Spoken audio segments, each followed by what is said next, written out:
Evia, I need to borrow your social security number for something. The words hung in the coffee shop air like a question mark made of ice. My best friend of 23 years, Claudia, sat across from me with her cappuccino steaming between us. She'd said it so casually, so naturally, like asking to borrow sugar. I set my mug down slowly. "Why would you need that?" I asked. Claudia smiled, the same smile I'd known since we were 22 years old, back when we met at the community college bookstore where we both worked. The smile that had comforted me through my divorce, celebrated every promotion, held steady through every crisis of my adult life. But something behind that smile had changed. I couldn't see what yet. I just felt it. "For a credit card application," she said. "I want to add you as an authorized user on my account. Better rewards that way." The explanation came too fast, pre-rehearsed. I'd known Claudia long enough to recognize the rhythm of truth versus the rhythm of construction. "I don't need to be on your credit card, Claudia," I said quietly. "It's just easier for both of us," she continued, her eyes sliding away from mine toward the window. "When we travel together, we can use the same card for hotels." We hadn't traveled together in 5 years, not since her marriage fell apart and she'd become increasingly distant, increasingly interested in every detail of my financial life.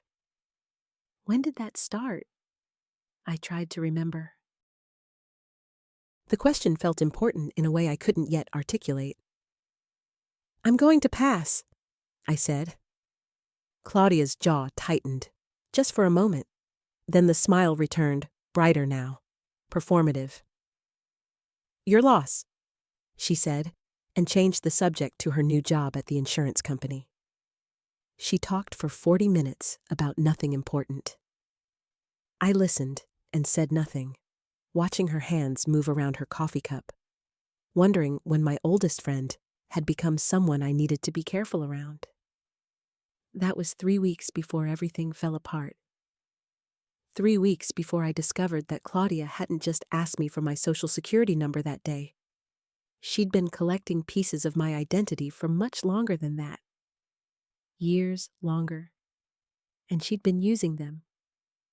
The discovery came on a Tuesday morning in March, during a routine appointment with my accountant. I'd been self-employed as a freelance consultant for 12 years, and every March, I met with Derek to review my taxes and financial position. This year, something was different. Derek looked uncomfortable before I even sat down. "We need to talk about some irregularities," he said, sliding a folder across his desk. My stomach tightened. I'd always been meticulous about my finances. Never missed a payment, never carried credit card debt, maintained a pristine record. Irregularities didn't happen to people like me. Derek opened the folder and showed me credit reports. Multiple inquiries. New accounts I'd never opened. A car loan in my name from a dealership in a city I'd never visited. Credit cards maxed out. Store accounts. Medical debt from a hospital in another state. The paper in Derek's hands seemed to multiply as he turned each page. Each one a small betrayal. Each one bearing my name, my social security number, my signature that wasn't my signature. "How is this possible?" I heard myself ask. "Identity theft," Derek said quietly. "Someone's been using your information to open accounts. The damage is extensive. We're looking at roughly $70,000 in fraudulent debt."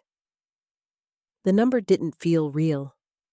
It was too large to fit inside my mind. $70,000? That was my car. That was my emergency fund. That was my sense of safety in the world, quantified and stolen. I left Derek's office and sat in my car in the parking lot for an hour. I didn't cry. I didn't move. I just sat there, hands on the steering wheel, trying to understand how someone could do this. How someone could take everything you'd built and corrupt it from the inside out. How someone could wear the face of your best friend while doing it?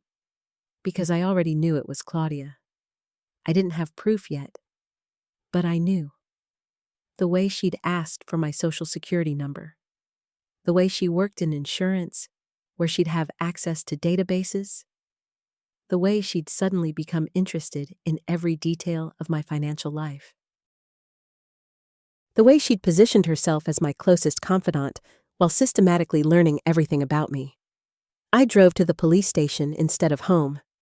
The officer I spoke with, a woman named Detective Morrison, listened to my story with the patient expression of someone who'd heard similar stories many times before.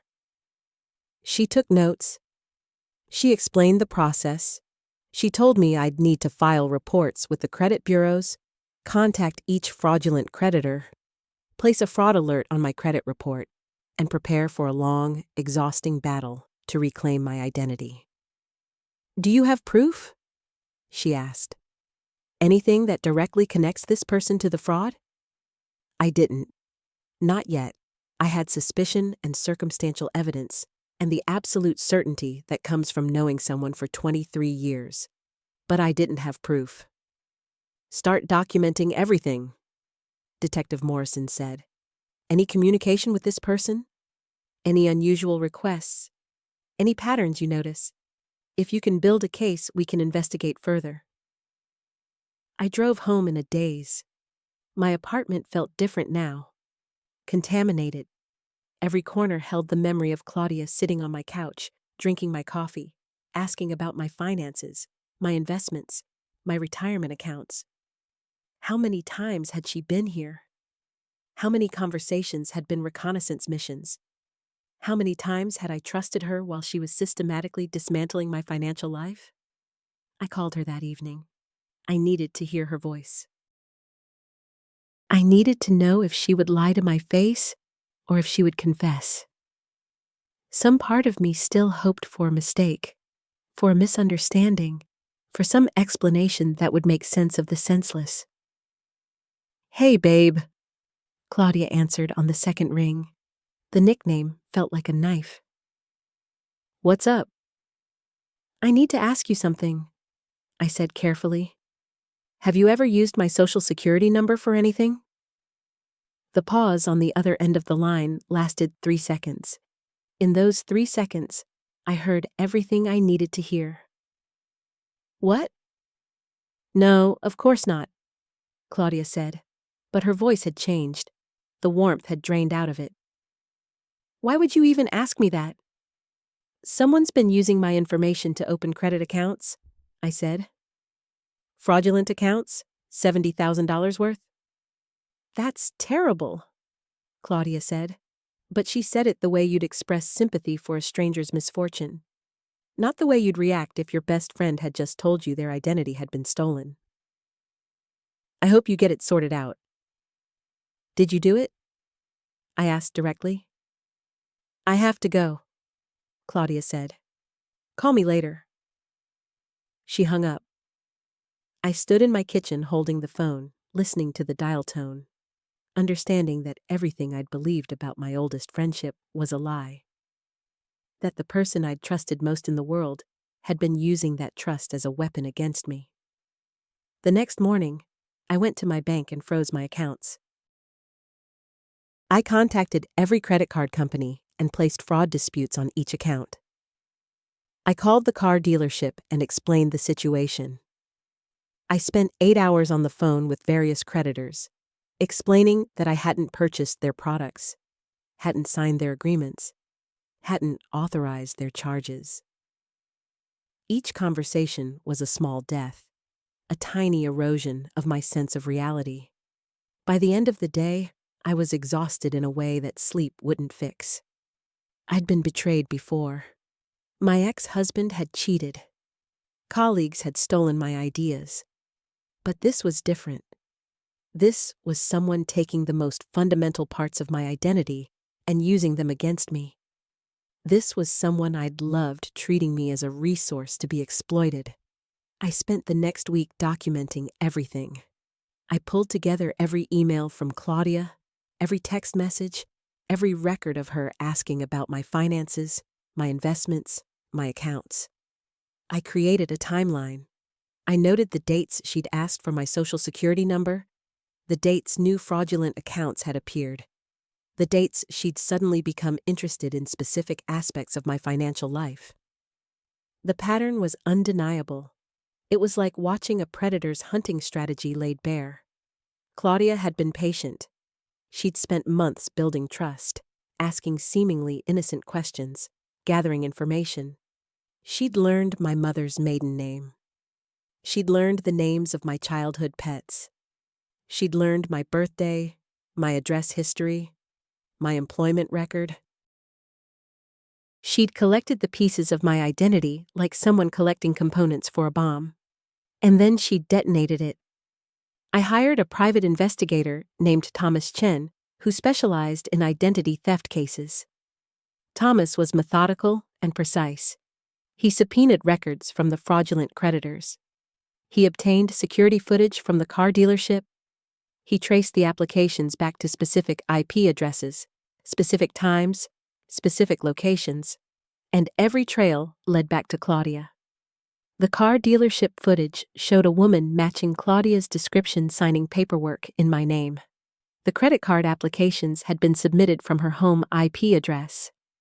The medical debt came from a hospital near her workplace. The store accounts had been opened using her phone number as the contact. It was sloppy, actually. She'd been so confident that I wouldn't discover her crimes that she hadn't bothered to cover her tracks carefully. Thomas presented his findings in a folder that was much thicker than Derek's. "This is enough for prosecution," he said. "But you'll need to decide if you want to press charges." I didn't answer immediately. Part of me wanted to destroy her the way she'd tried to destroy me. Part of me wanted to see her in court, wanted to watch her face as the evidence mounted against her, wanted to hear a judge pronounce her guilty. But another part of me was still grieving. I was grieving the friendship that had never been real. I was grieving the person I'd thought Claudia was. I was grieving the 23 years of my life that had been built on a foundation of lies. "Let me think about it," I told Thomas. That night, I sat in my apartment and allowed myself to cry. I cried for the friendship. I cried for my own naivety. I cried for the person Claudia must have been, underneath the lies, to be capable of this kind of calculated betrayal. I cried for the version of myself that had trusted so completely, that had been so willing to believe in the goodness of others. And then I stopped crying and got angry. The anger was clarifying. It burned away the confusion and the grief and replaced it with something focused and sharp. I called Detective Morrison the next morning and told her I wanted to press charges. I gave her Thomas's report. I told her I was willing to testify, to cooperate fully, to do whatever it took to ensure that Claudia faced consequences for what she'd done. The investigation moved quickly after that. Within 2 weeks, Claudia was arrested. I didn't witness it. I heard about it from mutual friends who'd seen the police cars outside her apartment. By then, I'd already started the process of reclaiming my identity. I'd worked with each creditor to dispute the fraudulent charges. I'd hired an attorney to help navigate the legal complexities. I'd begun the long, tedious process of rebuilding my credit. The court date was set for 6 months later. 6 months of waiting. 6 months of seeing Claudia's name in legal documents. 6 months of preparing testimony that I'd never thought I'd have to give.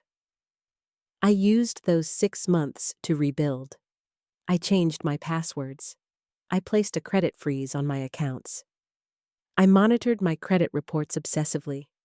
I started therapy to process the betrayal. I reconnected with other friends who'd drifted away during my years of intense friendship with Claudia. I learned that several of them had expressed concerns about her over the years. They'd noticed something off about her. They'd tried to warn me gently, and I'd dismissed their concerns because I was too close to her to see what they saw. "She was always asking about your finances," one friend named Margaret told me over coffee. I remember thinking it was weird, but you seemed so close to her, and I didn't want to interfere. I wished they'd interfered. I wished I'd listened, but I also understood that I wouldn't have believed them. I'd been too invested in the idea of our friendship to see the reality of it. Sometimes the people we trust most are the ones best positioned to hurt us, because we've already decided not to see them clearly. The court date arrived on a Tuesday in September. I woke up that morning with my heart racing. I put on a dark suit. I drove to the courthouse with Thomas, who'd become something like a friend through this process. We sat in a hallway outside the courtroom, waiting for the proceedings to begin. Claudia appeared in the hallway about 20 minutes before the hearing. She was escorted by her attorney, a man in an expensive suit who looked like he'd rather be anywhere else. She saw me sitting on the bench and stopped walking. For a moment, our eyes met. I saw something in her expression that I couldn't quite identify. Regret, maybe, or resentment, or just the realization that her carefully constructed lie had finally collapsed. She looked away first. The courtroom was smaller than I expected. The judge was a woman in her 60s with gray hair and an expression of permanent skepticism. The prosecutor laid out the case methodically. The evidence was overwhelming. The security footage, the IP addresses, the financial records, the testimony from creditors. It was like watching a jigsaw puzzle come together, each piece fitting perfectly into the next, creating an undeniable picture of premeditated fraud. Then I testified. I sat in the witness box and answered questions about my friendship with Claudia. I described how she'd asked for my Social Security number. I explained the timeline of her financial inquiries. I detailed the moment I'd discovered the fraud. I talked about the impact it had had on my life. The attorney asked me to quantify the damage, and I couldn't. How do you quantify the loss of trust? How do you assign a dollar value to the destruction of a 23-year friendship? Claudia's attorney tried to create reasonable doubt. He suggested that I might have been careless with my personal information. He implied that I might have authorized some of the accounts and forgotten about them. He painted a picture of a woman with poor financial habits and a faulty memory. But the evidence contradicted him at every turn. The judge found Claudia guilty on 4 counts of identity theft and fraud. She was sentenced to 3 years in prison, ordered to pay restitution of $75,000, and placed on probation for 5 years after her release. I didn't feel victorious sitting in that courtroom. I felt hollow. The verdict didn't restore my stolen identity. It didn't undo the damage to my credit. It didn't return the 23 years of friendship that had been based on lies. It was justice, technically. But it was a justice that came too late to prevent the harm. The months after the trial were harder than I expected. The anger that had sustained me through the investigation and the court case faded, and what remained was a deeper sadness. I'd lost more than money. I'd lost my ability to trust easily. I'd lost my sense that the people closest to me had my best interests at heart. I'd lost something fundamental about how I moved through the world. I had to rebuild that too. I started small. I reconnected with Margaret and other friends who'd tried to warn me. I was more careful about who I let into my inner circle. I became hypervigilant about my financial information, checking my credit reports monthly, monitoring my accounts obsessively. I went to therapy once a week and talked about betrayal and trust, and how to move forward when someone you love has hurt you in a way you didn't think was possible. My credit score recovered slowly. The fraudulent accounts were removed from my report. The car dealership worked with me to remove the unauthorized loan. The creditors eventually agreed to forgive the fraudulent charges. It took 8 months, but my credit score climbed back to where it had been before Claudia destroyed it. The financial damage was repaired. The emotional damage took longer. I changed my phone number and my email address. I deleted all the photos I had of Claudia. I removed her from my social media. I erased her from my digital life as thoroughly as I could. But I couldn't erase the memories. I couldn't stop the moments when I'd remember something we'd done together, something I'd thought we'd shared, and realize that it had all been part of her plan to get close enough to steal from me. A year after the trial, I was sitting in my therapist's office when she asked me, "Do you think you'll ever be able to trust someone again the way you trusted Claudia?" I thought about that question for a long time. "No," I finally said. "I don't think I will. But I think I can learn to trust differently, more carefully, with my eyes open." "That's not a bad thing," my therapist said. She was right. It wasn't a bad thing. It was just different from what I'd known before. 2 years after Claudia's arrest, I received a letter from the prison where she was incarcerated. She'd written to me asking for forgiveness. She said she'd been struggling with addiction to prescription pills, and that had driven her to make poor choices.